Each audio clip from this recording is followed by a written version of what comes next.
Tramo final de esta edición de 40D Argentina en Democracia y vamos a hablar de dos tópicos muy importantes que también atravesaron la gestión de Cristina Kirchner como presidenta de la Nación. La primera, ley de medios.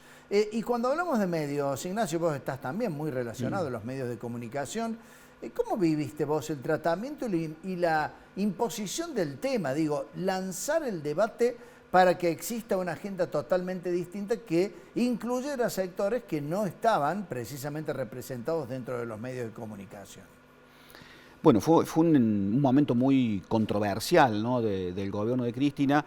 Ahí hay muchas cosas para remarcar. Primero, la capacidad primero de Néstor y después de Cristina de siempre tomar la iniciativa política y arremeter a partir de una agenda muy clara respecto de 1, 2, 3, 4, 5 temas.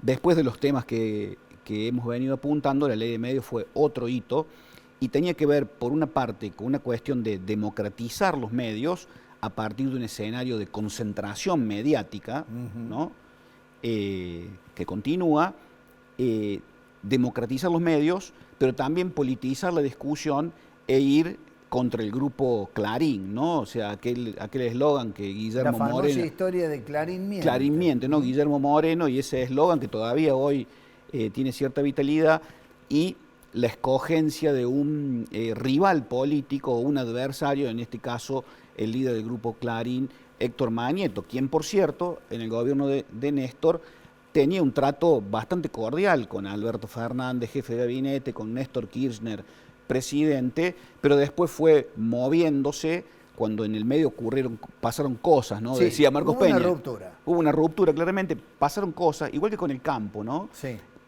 Hubo una serie de innovaciones tecnológicas en ese momento que hoy son parte de nuestra vida, fue ayer, pero sí, generaron una transformación digital total que era concretamente el triple play, o sea, la discusión por lo que va por la banda ancha de la fibra óptica. Si bien no soy un especialista, la cuestión pasaba por ahí, y el gran negocio que de eso se derivaba y quién se quedaba con ese negocio, como ahora es la discusión por el 5G, ¿no? Exactamente. Entonces ahí se cruza esa innovación tecnológica, se cruza la necesidad legítima de democratizar los medios de comunicación y desconcentrarlos y, como te digo, escoger un adversario político para seguir sosteniendo la agenda de la tensión y de la polarización. Eso es lo que en última instancia explica la ley de medios, que generó todo un debate transversal a nivel nacional, termina en un texto, el texto se aprueba, cuando comienza a implementarse se acaba el gobierno de Cristina, sube Mauricio Macri y por decreto la deroga. Exactamente, o sea, deja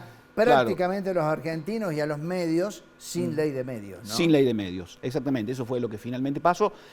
Claramente es uno de los vectores fundamentales. Si vos querés entender la política moderna a nivel internacional, y Argentina no es por supuesto la excepción, es uno de los vectores fundamentales de la disputa por el poder, está en la discusión mediática de quién tiene el control sobre los medios, quién tiene la propiedad sobre los medios y quién tiene el poder de producir contenido e instalarlos. Y si eso le agregas las redes sociales, que es la innovación siguiente, bueno, la revolución comunicacional está ahí y gran parte de la política se disputa en ese campo, ¿no? Eso es lo fascinante de esta época.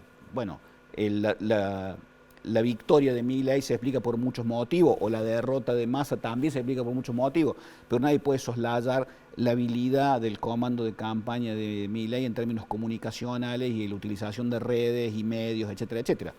Que son los medios del momento. Que son los medios del momento. Hace 2 años Milei era un panelista de televisión, con todo respeto lo digo, 2 años después es presidente. Algo hay ahí que es fundamental si queremos entender la política y si queremos entender la democracia. ¿De qué democracia hablamos si no discutimos estas cuestiones troncales que tienen que ver con los medios de comunicación, ¿no? Y con los medios de comunicación llegás a la gente. Cristina Kirchner llevó adelante el proyecto de ley de medios precisamente para instalar una base especial de medios que llegara absolutamente para todos los argentinos, incluyendo aquellos que no estaban representados. Y a la historia la recordamos de esta forma. Desde la vuelta de la democracia, hubo más de 70 proyectos de ley orientados a cambiar la ley 22.285, confeccionada y promulgada durante la dictadura.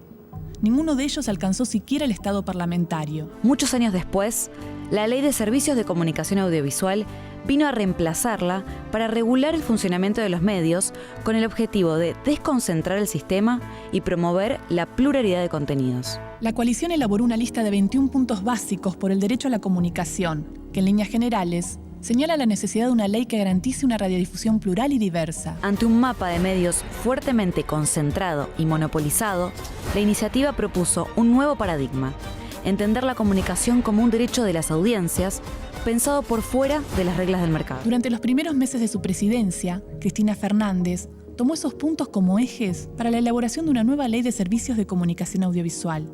En marzo de 2009, la presidenta presentó el proyecto en el Teatro Argentino de La Plata. Los artículos de la ley que generaron más impacto fueron aquellos que establecieron límites en la cantidad de licencias de radio y televisión que cada compañía podía tener. Los grandes grupos empresarios rechazaron esos puntos e impulsaron una intensa campaña mediática para tergiversar y desacreditar la iniciativa. El proyecto de servicios de comunicación audiovisual desembarcó el 27 de agosto en el Congreso y pasó a debatirse en comisiones.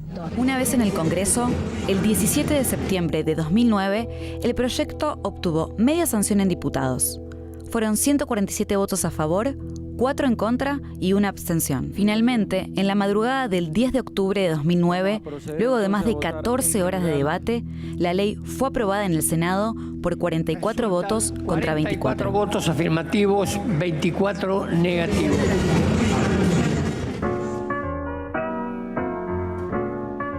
Y como quedó dicho después, Mauricio Macri con un decreto terminó sepultando algunas de las cuestiones más positivas que tenía esta ley de medios. Damos vuelta a la página y hay un hito muy importante que queremos abordar con Ignacio Liendo, que tiene que ver con otra reestatización, la reestatización de yacimientos petrolíferos fiscales, YPF.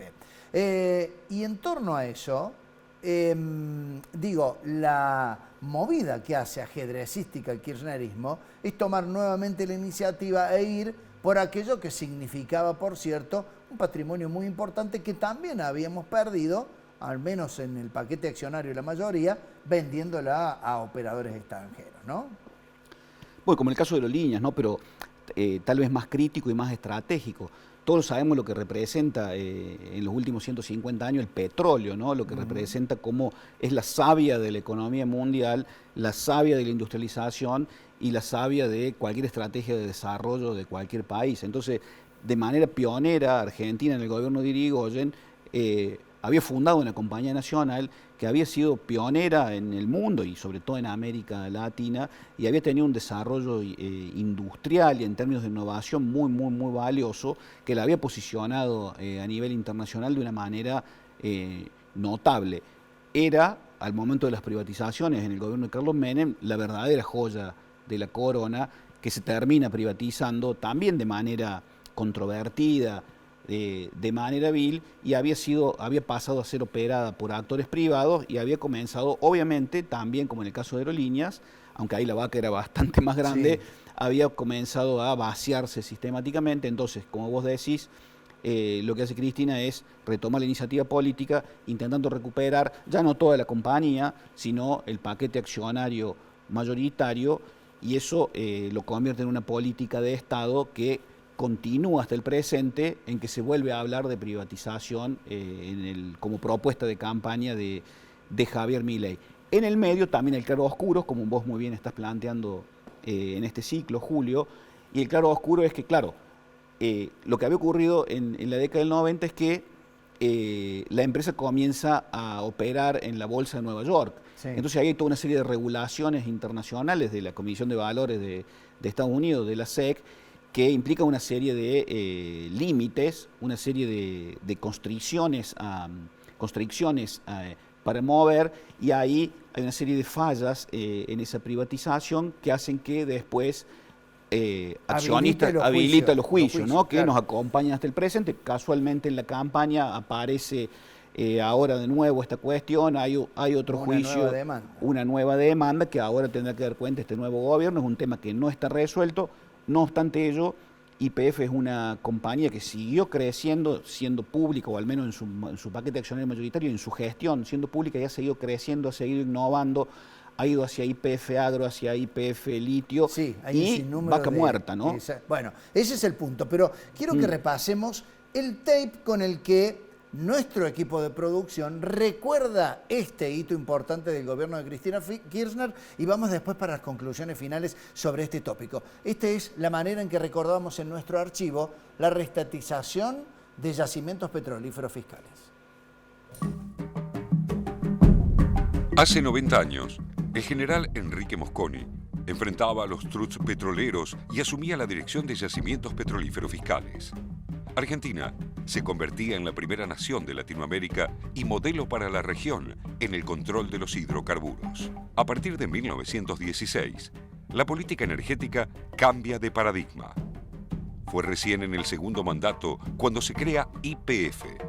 Irigoyen nombra al general Enrique Mosconi al frente de la empresa, quien revoluciona la concepción del recurso hidrocarburífero pensándolo en términos de soberanía nacional. Durante los primeros años de gobiernos peronistas, se construyeron grandes destilerías y se dotó a YPF de una flota de buques tanques muy superior a la que tenía hasta 1946. Durante el gobierno de Frondizi, como consecuencia de los contratos petroleros firmados, por primera vez, Argentina estuvo en condiciones de poder exportar petróleo. Entre 1989 y 1992 se implementaron las principales reformas.